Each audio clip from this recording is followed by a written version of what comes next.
welcome back to the Undrift. As you may notice, I've got my Chevy hat on today. There's a good reason for that.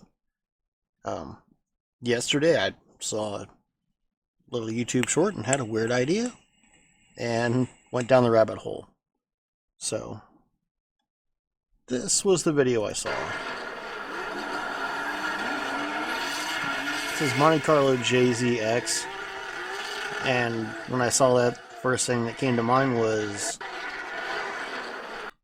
a 2J swapped Monte Carlo. So I opened Assetto Corsa and started to make a 2J swapped Monte Carlo and try to drift it. Not completely successfully, but it's been a fun journey, and here we go.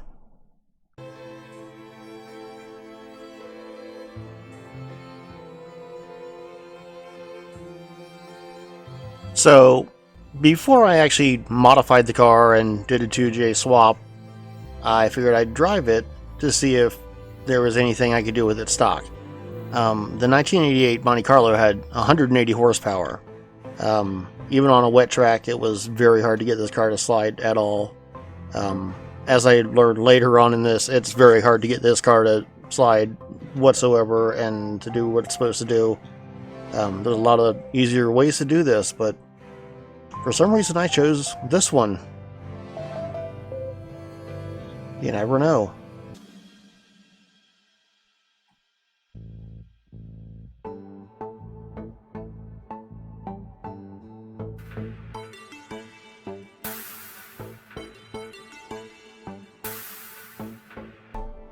I mean, realistically, for stock, it wasn't that bad. This is not a replay of the stock setup, and it wasn't completely a stock either. I had modified it so that it had 8 degrees of negative camber in the front. I tried to adjust the camber in the rear, but for some reason, even editing the text files, I couldn't get that to change. So stuck at a 0 toe and 0 camber in the rear.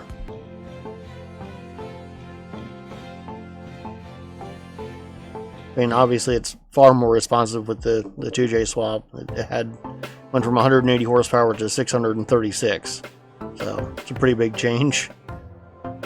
Of course, with the tires that are on there, it was kind of difficult to gauge exactly where just right and too much was, and there was too much. There we go, we're inside the hill, I guess, I don't know. Anyway, this is the car I really like, and it's something that I was 15 when it came out, and it would have been the car of my dreams when I turned 16. So, anyway, I swapped over to the Bug Exhibition track, thinking maybe if I got something a little more wide open, I could get the car to drift a little better. Keep in mind that throughout these different changes, I've been making changes to the files and settings and everything to try to get this car to actually drift better than my last attempt. This one, again, is semi-successful, but not as good as I'd like. That and I'd kind of gotten bored since all the rest of the videos have been in Shadow Valley. So, need a little bit of a scenery change, I guess.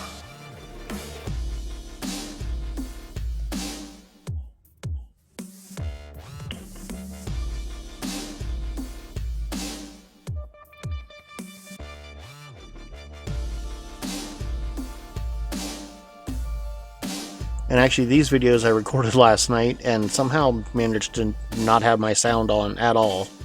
I'm not sure how that happened. So, somewhere along the line here, I guess when I switch over to the next track, you'll actually hear car sounds in here too, instead of just music and my lovely voice.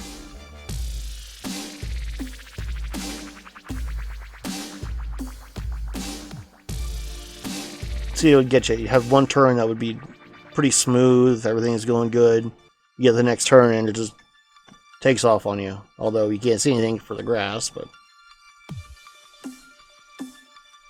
And watching the suspension bounce, I'm pretty sure that I've got it sitting too low still. I think I raised it a little bit more after this. And it did get a little bit better after I did that.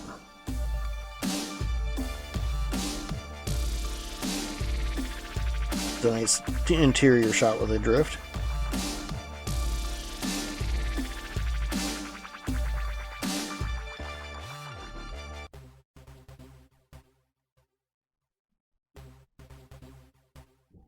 And that wobble's pretty crazy in the rear and does make it hard to control.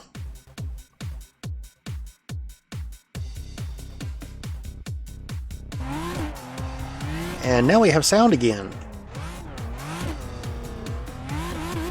And of course we're on the Assetto Corsa drift track.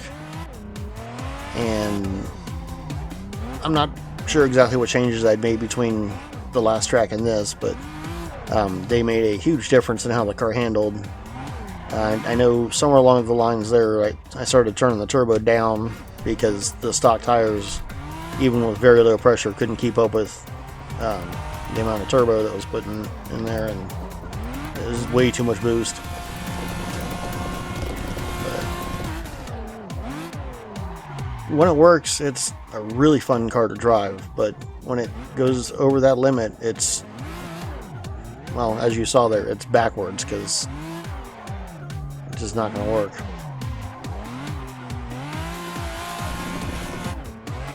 I know I made some gearing changes on this spot too, and that made a big difference. It seems like it was losing power too low, or not making power in the right spot in second gear to get the tires turning.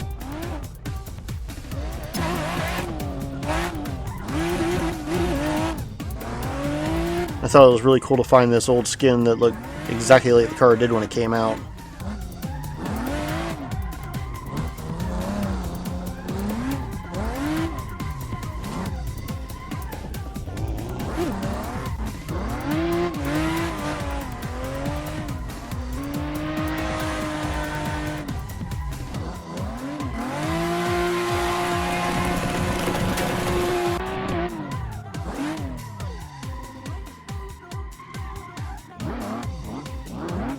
And I got to say, as a kid, I would have chosen this car over the Grand National.